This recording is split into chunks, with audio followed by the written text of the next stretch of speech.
তো রেস্ট নিয়ে এবার বিকেলবেলা একটু বেরোবো, আর কোথায় যাচ্ছি পুরো ব্লগটা দেখো তাহলেই বুঝতে পারবে। তো রেডি হয়ে গেছি, এখন বেরোবো। তো হোটেল থেকে বেরিয়েই একটু এগিয়ে গিয়ে আমরা টোটো করে নিয়েছি, আর এবার আমরা যাচ্ছি মোহনার দিকে। তো নিউ দীঘা থেকে মোহনা যেতে ওই 8 ঘন্টা মতো সময় লেগেছিল, আর আমরা পৌঁছেও গেছি। আর আমাদের ভাড়া নিয়েছিল আপ ডাউন 300 টাকা, পার হেড ওই 50 টাকা করে। তো এই জায়গাটা দেখো কি দারুণ। আমি অনেক ভিডিওতে দীঘার মোহনা দেখেছি, আমার খুব ভালো লেগেছিল, তাই আমি ঠিক করেই রেখেছিলাম যে এই জায়গাটায় আমি যাবই। আর সত্যি গিয়ে ভীষণ ভালো লেগেছে, তার মধ্যে সানসেটের টাইমে গেছি, আরও সুন্দর লাগছিল। হ্যাঁ, কিন্তু আমি ভিডিওতে দেখেছিলাম যে জোয়ারের সময় কিন্তু আরও জায়গাটা ভালো লাগছিল, কিন্তু এই সময়ও খারাপ কিছু লাগছিল না। তো যাই হোক, আমি অনেক ভিডিওস করেছি, অনেক ফটো তুলেছি।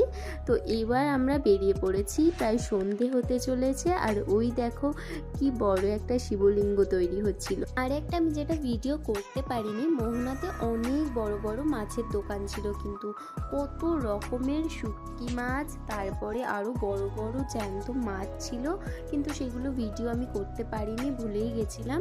আর এই জায়গাটাও ভীষণ সুন্দর, এটা হলো ওল্ড দীঘা।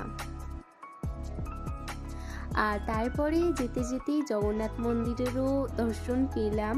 আর রাত্রেবেলায় জগন্নাথ মন্দিরটাকে এত সুন্দর লাগছিল, আমার তো রাতেই যাওয়ার ইচ্ছা ছিল, কিন্তু যাই হোক সময়ের অভাবে আমাদের রাতে যাওয়া হয়নি।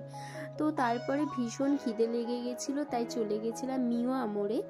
আর সেখান থেকে এই যে ফিশ পার্সেল বলে এই একটা নতুন আইটেম দেখেছিলাম, তাই সেটা তখনই টেস্ট করলাম। আর তারপরে প্যাকিং করে নিয়ে চলে এলাম রুমে। তো বাবার জন্য ভেজ প্যাটিস নিয়েছি, আর ওভি নিয়েছি চিকেন 65 রোল, আর আমি আর মা বার্গার। তো ভিডিওটা কেমন লাগলো অবশ্যই জানাবি। দেখা হচ্ছে পরের ভিডিওতে, বাই বাই।